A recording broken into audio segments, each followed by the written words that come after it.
What's happening in Lean Life University, folks? So this lesson, this lecture, what we're going to talk about today, it generally fills people with dread. It generally makes people go, oh no, I'm not doing that. But listen to me, hear me out. When it comes to using the scales to track progress, when it comes to monitoring your body weight, the absolute best way in which you can do this is if you weigh yourself every single morning. Now, there are those people out in the wonderful world of health and fitness who will tell you that you shouldn't really use the scales, you shouldn't do this, and only weigh yourself every now and then, don't get too obsessed.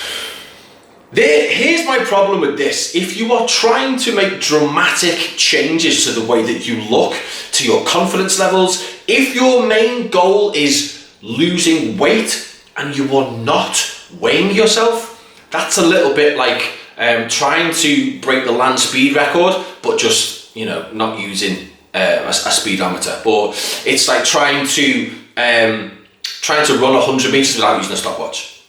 It's the prime unit of measure that you are using. You are wanting to lose weight. You are wanting to go from a large individual to a smaller individual. The way that we're going to monitor this is with the scales. And that is going to mean that you are going to have to get on the scales every single morning. There's a good reason for this though. And if you do as I say, you will notice that your weight will be kind of up and down without any kind of explanation whatsoever. You know that you've maintained an energy deficit, so you are consuming less energy than your body requires on a daily basis. So why the fuck has the scales gone up?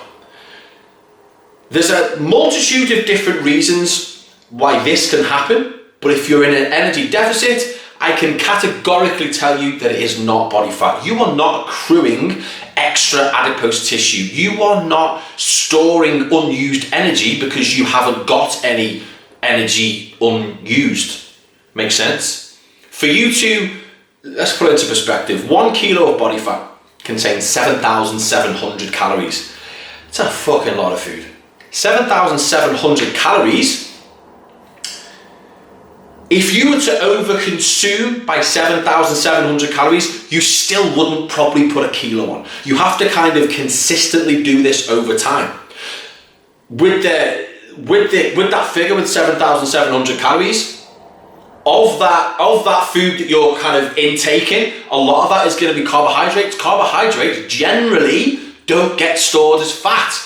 But that's another lecture. So rest assured, if you're in an energy deficit, the reason the scale is going up a little tiny bit is not because you're putting fat on. Maybe you had a high sodium meal the day before. Sodium increases water retention in the body. Maybe you ate later on at night, so you've still got food going through the digestive system. Maybe you've got food residue in your stomach. Maybe you trained particularly hard the day before.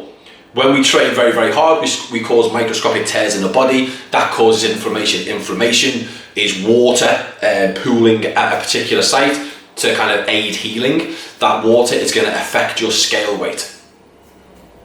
It ain't fat. So this is what I want you to do. Every single morning, have the scales in your ensuite or in your bathroom, somewhere quite close.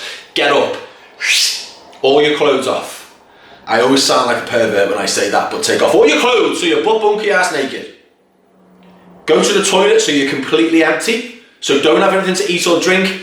Go to the toilet, stand on the scales, log whichever weight it is on there in whichever app you're using. If you're going to use the training app, if you're going to use Chronometer, if you're going to use MyFitnessPal, if you're going to use, I like Happy Scales, whichever app you're using to track your progress, load it in straight away. Even if it's the same every single day, that's going to give you a nice little bit of data so that you can see your progress. What we want is your average weight for the week to be less than last week and the week before. So as long as your weight is kind of trending down over the weeks or months, we're going in the right direction.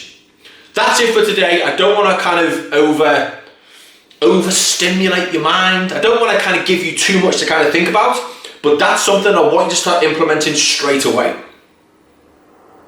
I hope this has given you something to think about, and I look forward to the next lesson.